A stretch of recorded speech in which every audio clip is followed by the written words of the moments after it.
বৰপেটা জিলাৰ হঠেবাৰী নিকটৱৰ্তী গাঁও আমৰিখোৱাত আজিৰে পৰা 6 দিনীয়া কাৰ্যসূচীৰে আৰম্ভ হয় আমৰিখোৱা ৰাজহুৱা সভা মহোৎসৱ। উল্লেখযোগ্য যে আজিৰ সাংস্কৃতিক মঞ্চ মুকলি কৰে GMDAৰ অধ্যক্ষ শ্ৰীযুত নাৰায়ণ ডেকাই। সভা মহোৎসৱ উপলক্ষে নৃত্য প্ৰতিযোগিতা, চিত্ৰাংকন প্ৰতিযোগিতা, স্বাস্থ্য শিবিৰ, ঢুলীয়া বাদন আদিৰ লগতে ভাগৱত পাঠ, বিষ্ণু পাঠ, শিৱ পাঠ, হোমযজ্ঞ আদি বিভিন্ন ধৰ্মীয় অনুষ্ঠান অনুষ্ঠিত হ'ব। সভা মহোৎসৱৰ বিশেষ আকৰ্ষণ থাকিব অখিল ৰঞ্জন আৰু সুদৰ্শনা ভাগৱতীৰ গীতৰ শৰাই আৰু ভ্ৰাম্যমান নাট্য দল ৰাজমুকুট থিয়েটাৰৰ নাট প্ৰদৰ্শন। এই ৪০ বছৰে এই অনুষ্ঠানটি গোটেই আমৰিখোৱা ৰাইজক এক কৰি এখন সমাজ কৰি ধৰি ৰখাত মুখ্য ভূমিকা পালন কৰিছে। এই মাঘ বিহু আমাৰ হেঁপাহৰ বিহু। বহুত হেঁপাহেৰে মাঘ বিহুৰ কাৰণে আমাৰ মানুহ ৰৈ থাকে। মাঘ বিহুৰ তাৎপৰ্য বহুত। এই মাঘ বিহু এই মাঘী সভাই অকল মানুহৰ আজি মনোৰঞ্জনৰ এক উৎসৱ হৈ থকা নাই। আজি 21 শতিকাত থাকিও আমাৰ মানুহ চন্দ্ৰ মংগল গ্ৰহলৈ যোৱাৰ পিছতে আমাৰ সমাজ ব্যৱস্থা যি সমাজ ব্যৱস্থা আমাৰ কাৰণে অপৰিহাৰ্য হৈ আছে।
আমাৰ ৪৪ সংখ্যক আমৰিখোৱা ৰাজহুৱা সভা মহোৎসৱৰ 5 দিনীয়া কাৰ্যসূচীৰে আমি ইতিমধ্যে সম্পূৰ্ণ প্ৰস্তুতি কৰি তুলিছোঁ আৰু আজি আমাৰ তাৰে প্ৰথম দিন 2 মাঘৰ পৰা আমাৰ এই 5 দিনীয়া ৰাজহুৱা সভা মহোৎসৱ অনুষ্ঠিত হয়।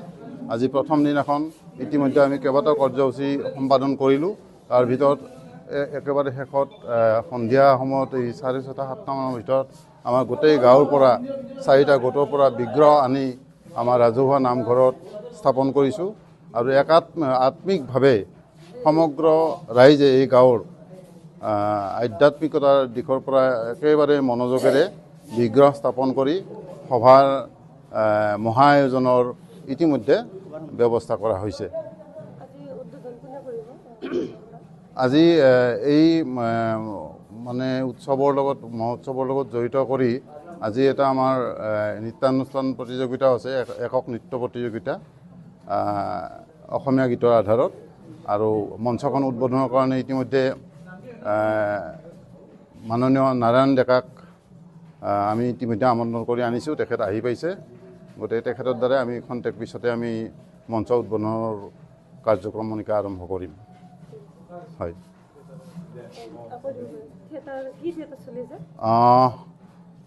বিভিন্ন কাৰ্যসূচীৰ লগত সংগতি ৰাখি ৰাজমুকুট থিয়েটাৰ আমাৰ 3 নিশাৰ কাৰ্যসূচীৰে চলিব।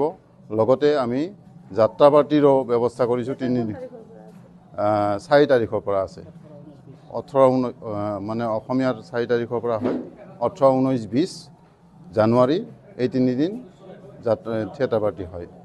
লগত আমাৰ আয়তী নাম প্ৰতিযোগিতা এইবিলাকো থাকে। আমি আগে পিছে এইবিলাক কৰোঁ। যাতে সৰ্বাংগ সুন্দৰ কৰাৰ চেষ্টা আমি এইবাৰ ক্ৰুটি কৰা নাই।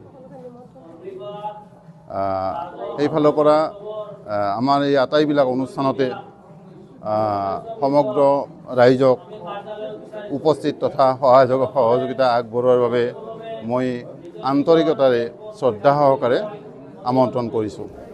নিউজ ডেস্ক ৰিপৰ্ট ইত্যাদি A to Z।